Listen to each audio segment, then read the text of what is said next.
Welcome back to my channel. My name is Diana.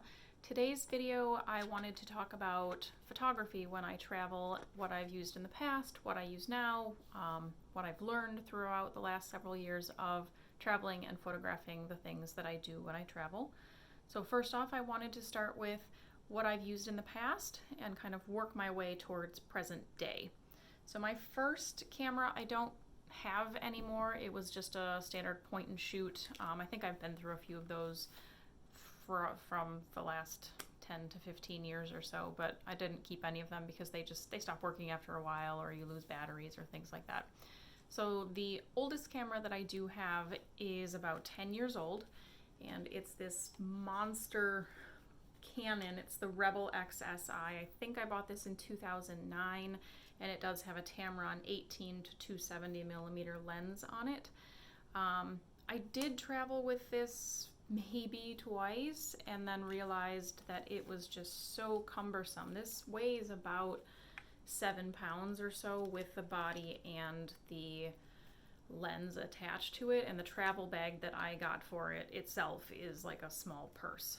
So it does take really good photography, but for traveling, I just didn't want to carry that much luggage, and it wasn't worth it to me. So this is a very expensive camera. When I bought it, again, about 10 plus years ago, the total combination was about $1,400, and I really don't think it was worth that with the little amount that I actually ended up using it.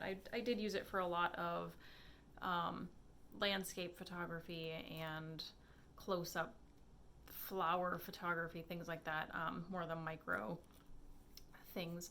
But it really never got used and hasn't gotten used, and it just sits in a closet now. I don't even know if it's been turned on in the last 5 years, so in my opinion, huge waste of money and not something that I would recommend for anyone who isn't a very serious photographer, as in doing sponsored content or fashion photography, anything like that. You don't need this for travel unless it's your job to take photography with a piece like this. So after that one, I moved on to this Sony a6000. I think I've had this maybe about 6 years or so. I did take this on quite a few trips. It's a lot smaller, maybe weighs about a pound, pound and a half.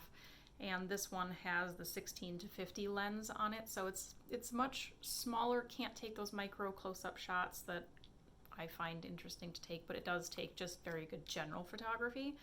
But again, over time using it, I found that it was just bulky. It was just heavy, and this was actually one of the first mirrorless cameras that you could get. So at this point in time, the technology of this camera is so outdated, and it does actually have some function issues. So the reason that I wanted this camera was because it had Bluetooth capability to sync to my phone to download the images off, but the main problem was that you needed Wi-Fi to do that, and it was so slow that it would just stop transferring files, and it would corrupt things, and it was just, I know that it was kind of first gen technology, and it was pretty cool when it came out, but it did not last long. It did not work for me. I ended up having to always plug things in to get photos off, and even then it would take forever. So unfortunately, again, a waste of money. I don't see myself really using it anymore. The negative with buying things like this is that because it's technology, it basically is worthless at this point. I did talk to the camera store where I bought both of these, and the Canon, they said they could maybe get $200 for. The lens is basically worthless at this point, because the adapter that you would need to put it on a newer camera, you may as well just go buy a new lens. And then the Sony, again, it's kind of a very low to mid-range camera. When I bought it was about $500 to $600, so there's really no market for them on the used platform anymore. They just sit and collect dust. So what do I use now? You're actually watching me on it. This is a Google Pixel 3. It's my cell phone. Takes great video. As you can see, I have it set up on a telescoping tripod, and I've been using my cell phone almost exclusively for travel photography since probably, I would say, the last 3 years or so. I did have an iPhone 7 Plus before this phone, and that's what I took on all of the trips when I had that phone, and then that one kind of crapped out when I was in Germany, and ever since then I came home and bought this phone, and I've been able to take great photography with just my phone. So what's actually more interesting to me is that this video is being shot on the selfie camera, so the front-facing camera is doing the video right now. If I were to do the rear-facing, it would be much better quality, probably a crisper photo or video, but it's not necessary.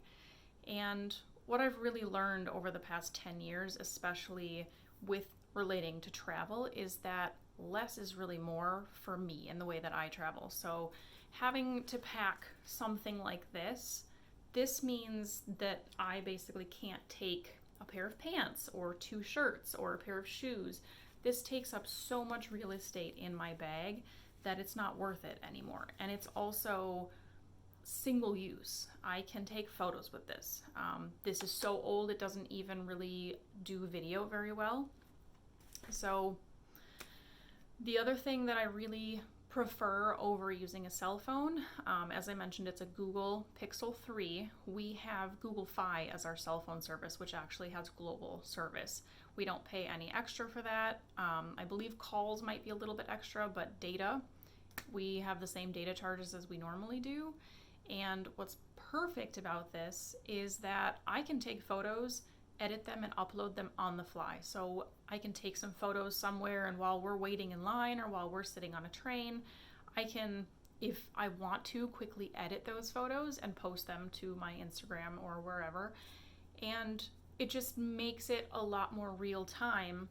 And so much of what we do right now with our travel photography is posting it so that our families and friends can kind of stay up to date with where we are and what we're doing, because they find it interesting and I find it interesting to show them what we're doing on the given day, not 2 months later when we've gotten home and downloaded and edited and re-uploaded and all of that. I much prefer to do things in the moment as it's happening, because I feel more of a connection to what I'm doing at that moment. And I personally like to use social media as something spur of the moment and not something to be posting, later grams from 2 months ago.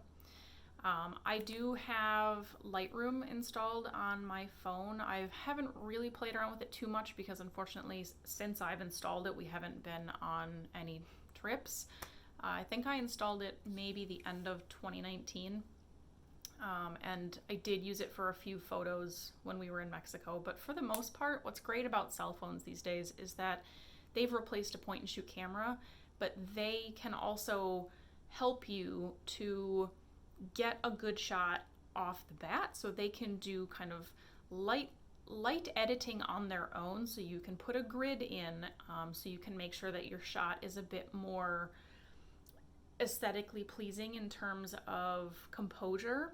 You can quickly edit things like overexposure or tone down colors or put filters on. You can do your own preset filters. So you can very quickly snap a picture, edit the picture, upload the picture, and kind of move on. You don't have to spend all this time in post-production, which is something that I really, really like about cell phone photography.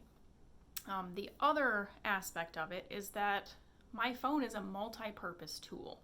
It's not a single-use camera that I'm just taking photos with, having to get in and out of my bag constantly, having to worry about, oh, do I have enough batteries? Do I have enough memory cards? Do I have all of this other stuff to take with me?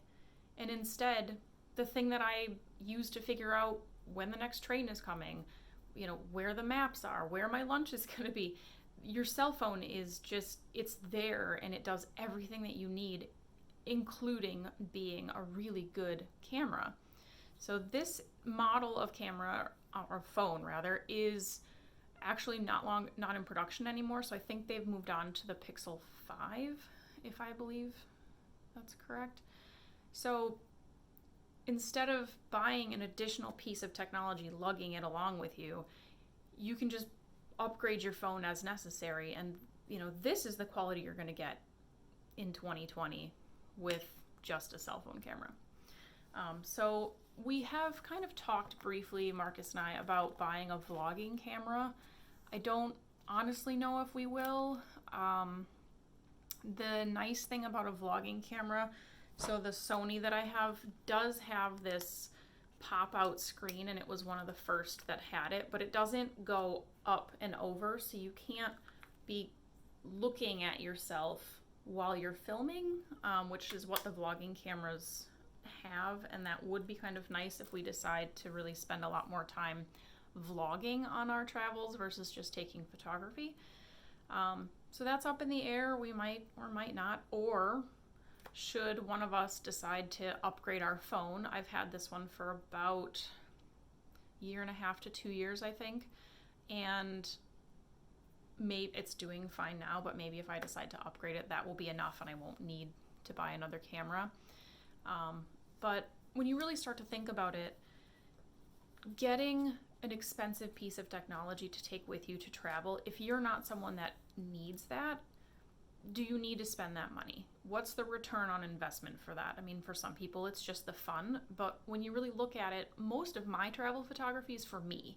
It's things that I might take pictures and share with family, but then when I come home and curate all of those photos and videos that I've taken, really no one else looks at them. And for the most part, if I do have them printed out, they're 8x10s at a max. So it's not like I need some huge raw photo that I'm going to super edit and go crazy with, because that's just not what I'm using my photography for. And I feel like for so many people, that's probably the same boat that they're in.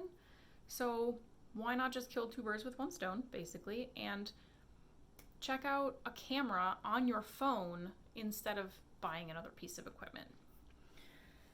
And the reason that I wanted to start filming a video about this is because so often when I talk to people about travel, that's one of the things that comes up is, oh, I can't afford an expensive camera to take along. And you don't need one. You have one in your pocket. It does everything else for you already. So just use what you have.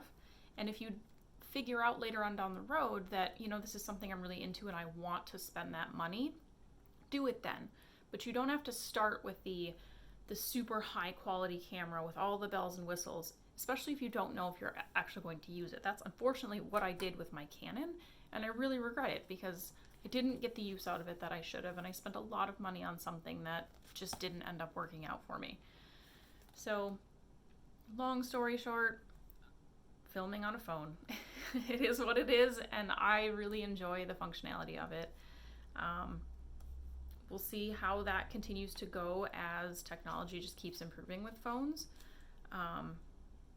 I find it much nicer to be able to get a phone in and out of a bag, quick upload, and really not have to worry about a camera being stolen or having it hanging around your neck or anything like that. It just makes traveling light, which is what we do, so much easier to have one less thing to worry about. So those are my thoughts on travel cameras. If you have any questions about anything, please leave them in the comments below. Otherwise, that's it. Have a great day, and I will see you next time. Bye-bye.